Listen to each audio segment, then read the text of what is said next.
좋은 하루 되십시오. 교재는 120페이지인데요. 120페이지가 경기 변동이라고 되어 있을 거예요. 여기는 그 간단한 내용이라서 이번 과정은 하지 않습니다. 3월달에 받을 거고 129페이지로 갑니다. 출첵을 계속 늘리고 있어요, 빈도를. 그래서 29회 때 또 나왔으니까 좀 점검을 하고 갑니다. 자, 일단은 뭐 이 거미집이라고 되어 있어요. 뒤에 그래프를 보실 건데 그래프의 모습이 마치 거미집 같다라고 해서 거미집 이론입니다. 이제 풀어 이야기하면 그래프가 움직입니다. 잠시 후에 움직이는 것을 동적이라고 할 거고, 가격은 항상 어디로 돌아가는 경향이 있다 그랬죠?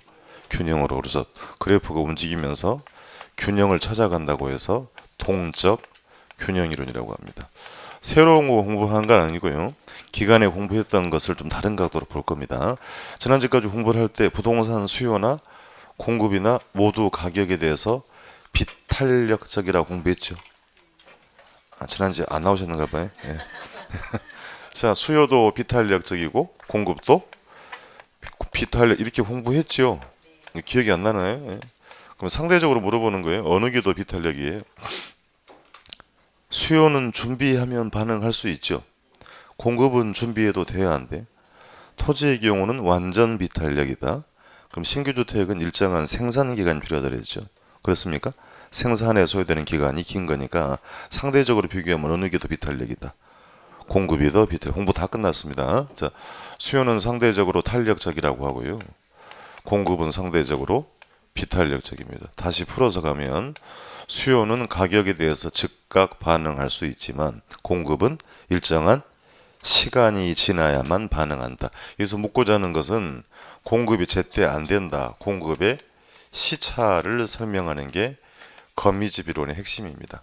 자, 그러면 수요는 탄력적이라 했으니까 그래프를 기울이면 기울기가 완만해지고 공급은 기울기가 급해집니다. 이 결론부터 짚고 가요. 둘 다 기억할 필요가 없고 공급만 보시면 됩니다. 공급이 비탄력일 경우에 균형에 충격을 가하면 균형으로 수렴해 간다라고 합니다. 수렴해 한다는 얘기는 뭐죠? 올려 들어간다는 얘기죠. 학창 시절에 이 장난 많이 해봤어요. 손가락 가지고 이렇게 눈 모이는 안 해봤어요? 수렴형이 뭐예요? 모인다는 얘기입니다. 이 결론이에요. 그러니까 거꾸로 물어요. 수렴형의 조건이 뭐예요? 하면 공급이 뭐다? 비탄력이다. 뒤에 좀 언급을 할 건데 그러면 이렇게 볼게요. 우리가 자, 이자율이 하락하면 공부한 대로 주택의 수요가 뭐 한다? 증가한다라고 공부했잖아요. 그럼 가격이 어떻게 돼요? 상승을 하죠. 그럼 가격이 상승했다는 게 앞으로 시장에 공급자에게 초과이윤이 발생했다고 하는 겁니다. 뒤에서 언급이 될 거고, 그러면 공급은 적시에 늘어나요? 못 늘어나요? 왜 못 늘어나요? 소요되는 기간이 길어서 늦게 나온단 말입니다. 그럼 가격 어떻게 되겠어요? 공급이 제때 이루어지면 균형으로 돌아가죠. 제때 안 나오면 가격은 더 크게 폭등한다는 얘기입니다. 그럼 공급이 한참 시차를 두고 뒤늦게 공급이 이루어지면 시장에 먹을 게 없음에도 불구하고 물량은 계속 나오고 있는 겁니다. 공사하다가 스탑을 할 수는 없는 거 아닙니까? 자, 그러니까 이게 분양이 되면 미분양이 되는 거예요. 초과 공급. 그럼 가격 어떻게 되겠어요? 또 폭락을 하게 됩니다. 그러니까 시차 때문에 초과 수요, 초과 공급을 반복을 합니다만 장기적으로 가격은 어디로? 균형으로 수렴해 간다라는 과정을 볼 겁니다. 이제 그래프 보러 갈 거예요. 종축은 가격, 횡축은 양하고요. 자, 얘를 그래프로 옮길 겁니다. 수요는 탄력적이니까 상대적으로 기울기가 완만하다. 자, 수요는 좀 완만하게 그래 볼 겁니다. 자, 공급은 상대적으로 비탄력이라 그랬죠. 공급을 좀 급하게 그래 볼 겁니다. 그렇게 보이시나요? 예, 그렇게 보인다고 해야 합격해요. 예. 다시 공급은 상대적으로 비탄력적, 수요는 상대적으로 탄력적입니다. 그럼 최초에 이제 균형값이 된 것이고요. 자, 조건을 부여해서 P0에서 가격이 P1으로 이렇게 상승했다고 볼게요. 자, 횡축으로 쫙 그어서 횡축의 변화가 뭐예요? 양의 변화라 그랬잖아요. 이 그림 본 적 있어요, 여러분? 지난주에 이 크기가 뭐예요? 초과 공급이다. 이렇게 했습니다. 가격이 상승하면 공급량은 뭐하고? 증가. 상승하면 수요량은? 그러면서 이 크기가 뭐다? 초과 공급이다. 그럼 초과 공급되었으니까 가격은 폭락합니다. 폭락. 자, 가격이 이렇게 폭락해요. 자, 다시 횡축으로. 횡축이 뭐예요? 양의 변화를 했잖아요. 자, 다시 이 크기를 또 지난주에 공부한 적이 있어요, 여러분이. 가격이 하락하면 수요량은 뭐하고 공급량은 뭐해서 감소해서 다시 그 노란색 크기만큼 초과 수요다. 그럼 다시 가격은 어떻게 되겠어요? 상승을 하면 다시 초과 공급, 다시 가격은 하락, 초과 수요를 반복해서 장기적으로 균형으로 수렴해 간다라고 하는 겁니다. 그래프의 움직임이 거미집처럼 보입니까? 아이고 감사해요. 그래서 뭐라고 한다고요? 거미집 이론이다. 그래프가 움직이면서 어디를 찾아간다? 균형을 찾아간다고 합니다. 수렴하고 있잖아요. 몰려 들어간단 말입니다. 어떤 조건이라면 읽으세요. 공급이 비탄력일 때 균형으로 뭐 해간다? 수렴한다. 다 하려고 하지 말고요. 핵심이 뭔지를 알아야 될 거니까 거미집 이론이 시험에 등장하면 공급의 시차다. 공급의 비탄력에서 설명하는 것이고 급등락은 반복해도 가격은 장기적으로 어디로? 균형으로 수렴해간 이렇게 물어요. 수렴형의 조건이 뭐예요? 공급이 비탄력, 공급의 기울기가 뭐 할 때? 급할 때 균형으로 수렴해간다. 사실은 이제 농산물 이론입니다. 농산물 이론은 부동산에 접목을 한 거예요. 자, 농산물이 예를 들어서 양파하고요, 배추만 있다라고 가정을 해보겠습니다. 2017년도에 양파 가격이 급등을 했고요. 배추 가격은 폭락했다고 합시다. 여러분이 농부라고 한번 해보세요. 자, 그럼 다음 연도에 이제 돈 되는 거 해야 될 거 아닙니까? 어디로 다 몰려가요? 양파로. 자, 2018년도에 양파로 다 몰려가는 바람에 양파가 너무 많이 만들어졌어요. 초과 공급이 됩니다. 그럼 가격 어떻게 됐을까요? 폭락하게 됩니다. 배추 농사 많이 안 졌겠죠? 그렇습니까? 전년도에 배추밭 다 갈아엎었어요. 또 그럼 배추 가격 어떻게 돼? 또 폭등을 하게 됩니다. 이제 실수를 한번 했으니까 다음 연도도 또 해야죠. 또 자, 이제 또 어디로 몰려가야 돼요? 배추로 다 몰려갑니다. 자, 배추 이제 어떻게 돼? 초과 공급, 가격 어떻게 되고 폭락. 양파밭 다 갈아엎었어요. 가격 어떻게 됐어요? 폭등했습니다. 두 번 실수하시면 안 되잖아요. 그럼 다음 연도 어떻게 하실래요, 이제? 근데 남들이 하는 거 반대로 한다라고 하실 거 아닙니까? 그 생각 안 하시겠어요? 그러는 순간 모두 반대로 하게 됩니다. 자, 이게 의미하는 바가 있어요. 그러니까 인간이 장래를 예측을 하면 거미집이론은 성립되지가 않는다는 얘기입니다. 올해 가격이 내년에도 그대로 유지될 거라고 생각하고 공급량을 늘린 건데 공급이 일정한 시간을 두고 1년 뒤에 한꺼번에 너무 많이 나온 거예요. 그렇습니까? 그래서 가격이 폭등 폭락을 반복을 하는 과정이 됩니다. 이해되겠습니까? 그럼 물어요. 이제 공급자는 언제나 현재 가격에만 반응하죠. 현재 가격에만 반응한다는 걸 전제하고 거미집 이론을 물어보는 겁니다. 그러니까 여기 와서는 인간이 합리적인 존재다라고 하면 잘못된 질문이에요. 인간이 장래를 예측을 하면 거미집 이론 성립하지 않습니다. 공급자는 언제나 무슨 가격?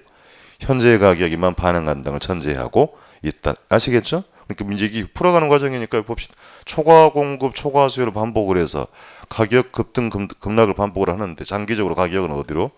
균형으로 돌아가는 경향이 있다라고 합니다. 자, 다시 그럼 공급이 비탄력적이면 뭐 한다 그랬어요? 수렴형이다. 그럼 이렇게 물어보겠습니다. 공급이 그러면 탄력적이면 수렴하는 건 아니잖아요. 공급이 비탄력일 때 수렴한다 그랬잖아요. 그럼 공급이 탄력적이면 잠시 봅니다. 균형을 이탈해서 튕겨 나간다고 해서 발산형이라고 해요. 이제 공부하신 분들이 또 이렇게 외우기도 합니다. 공탄발이라고 외우더라고. 방법은 뭐 여러 가지가 있긴 합니다만 그걸 외우는 것보다는 핵심적인 내용이 뭔지를 알고 가자는 얘기예요. 공급이 비탄력일 때 균형으로 뭐 해간다? 수렴해 간다는 얘기입니다. 효자 확인하겠습니다. 첫 번째 줄 끝에 파란 글씨 가겠습니다. 부동산 공급은 생산에 소요되는 기간이 길지요. 수요보다 더 비탄력적이다. 세 번째 줄. 그래서 거미집 이론은 공급이 포인트예요. 일정한 시차를 두고 발생한다는 걸 토대로 끊고 균형의 안정성을 동태적 관점이란 말이 보입니까? 동그라미 쳐서 명태형 아니고요. 동태적이 무슨 말이다? 그래프가 움직인다는 표현입니다. 관점에서 설명한 것이다. 에치케라는 학자가 나왔잖아요. 학자 이름은 묻지는 않고 다섯 번째 끝에 그 거미집 이론을 균형으로 뭐 해가는 수렴해가는 그래프의 동적 궤적이 거미집과 유사하다고 해서 거미집 이론, 동적 균형 이론이라고 표현합니다. 우측에 보조단 가셔가지고요. 기출책을 확인합니다. 거미집 이론은 균형의 이동을 비교 정학적으로 설명할 이론이다. 난이도가 있는 지문입니다. 비교 정학적이 아니고 동태적으로 그래프가 움직이면서 균형으로 찾아간다는 표현이었어요. 정리되셨죠? 비교 정학적이 아니고 뭐라고요? 동태적으로 설명하는 이론이다. 본단 들어와서요. 네모 2번. 이론의 기본 과정으로 갑니다. 수요가 먼저 나오잖아요. 첫 번째 끝에 부동산 가격이 변동하면 수요량은 즉각적으로 반응하기 때문에 상대적으로 뭐하다?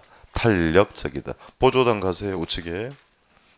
거미집 이론에서는 가격이 변해도 수요량은 일정 기간 후에 변한다고 가정한다. 잘못됐죠? 공급량은 일정 기간 후에 변한다. 수요는 즉각 반응한다. 다시 수요는 탄력적, 공급은 비탄력이다. 넘기기입니다. 괄호 2번 넘겨서 공급이 포인트예요. 그래서 파란 글씨로 갑니다. 부동산 가격이 변동하면 공급량은 일정한 시간이 지나야만 반응한다라고 쓰고 있죠. 중요해요. 공급자는 전년도 시장에서 형성된 가격이 끊고 금년에도 그대로 유지될 거란 전제하에 생산량을 늘리는데 부동산은 착공에서 완공까지 상당한 시간이 소요되죠. 공급이 적시에 이루어진다? 그러니까 공급이 비탄력적이라는 얘기입니다. 동그라미 2번. 그래서 이제 장래를 예측을 하면 거미집 이론은 성립되지 않는다 그랬으니까 2번처럼 물었던 거예요. 거미집 이론에서는 공급자가 언제나 무슨 가격? 동그라미 쳐서요. 장래 가격이라고 쓰면 안 됩니다. 과거가 아니고 현재의 가격에만 반응한다는 것을 전제로 하고 있다. 그 의미가 장래를 가격을 예측을 하면 거미집 이론은 성립되지가 않더라는 것입니다. 그러니까 이쪽 파트 와서 혹여 지문용어 나왔을 때 거미집 이론을 전개할 때는 인간은 합리적인 존재라고 한다라고 하면 OX, X가 돼버리는 겁니다. 자, 네모 3번이 핵심이에요. 거미집 이론을 따른 균형점 이동이 나오는데 괄호 1번이 수렴형이라고 되어 있죠. 별표가고요. 기억 핵심이니까. 그래프를 확인합니다. S가 뭐예요? 공급 곡선, D는 수요 곡선. 그럼 공급이 더 비탄력이라고 되어 있죠. 동그라미 딱 치고 별표하세요. 그래프에다가 130페이지 보고 있습니다. 그럼 공급이 비탄력이 적일 때 파란색 화살표 방향을 보시기 바랍니다. 빙글빙글 돌아가서 안으로 균형으로 모여가고 있다. 그게 수렴형이라고 하는 거예요. 거꾸로 수렴형의 조건은 무엇이다? 공급은 비탄력. 굳이 이야기하자면 수요는 상대적으로 뭐다? 탄력적이다. 이제 굳이 그렇게 올 필요는 없는 거니까 한쪽만 정리를 하시라는 얘기입니다. 위에 지문 확인합니다. 동그라미 1번. 수요는 탄력적이고 공급이 어떤 경우에 비탄력일 경우에 균형으로 뭐한다? 수렴한다. 2번은 차후에 볼 거고 3번 가세요. 그럼 수요 곡선은 기울기보다 공급 곡선의 기울기가 더 뭐할 때? 급할 때 균형으로 뭐해 간다? 수렴해 간다. 다음 페이지로 갑니다. 괄호 2번은 발산형이라고 되어 있죠. 그래프를 먼저 확인합니다. 자, S가 공급이죠. 공급이 뭐라고 되어 있어요? 탄력적. 그럼 공급이 탄력적이면 균형으로 수렴하는 거 아닙니다. 그러잖아요. 반대니까 균형을 이탈해서 발산한다고 합니다. 화살표 방향을 보시면 균형에서 빠져나가서 자꾸 빠져나가고 있죠. 뭐라고 한다고요? 발산형이다. 공급이 탄력적이면 발산한다고 합니다. 위에 지문 확인합니다. 1번. 그러니까 수요는 비탄력적이고 공급이 어떨 경우에 탄력적. 공급만 보시라 그랬어요. 공급이 탄력적이면 발산한다라고 했던 거고. 동그라미 3번으로 갑니다. 즉 수요 곡선 기울기보다 공급 곡선 기울기가 더 뭐 할 때? 완만할 때. 그럼 공급이 탄력적이라는 얘기죠. 그럼 뭐 한다? 발산형으로 나타난다고 합니다. 괄호 3번은 순환형이라고 되어 있죠. 그래프를 보시면 균형으로 들어가지도 못하고 이탈하고 있지도 않잖아요. 제자리에 빙글빙글 돌고 있습니다. 뭐라고 한다? 그럼 어떤 경우라면 탄력성이 동일할 경우라면 순환형입니다. 1번 지문 볼게요. 수요와 공급이 탄력성이 동일하면 뭐한다? 순환형이다. 똑같아요. 그럼 3번 수요 곡선 기울기와 공급 곡선 기울기가 동일하면 뭐한다? 순환형으로 나타난다. 그래도 핵심은 괄호 1번이라 했어요.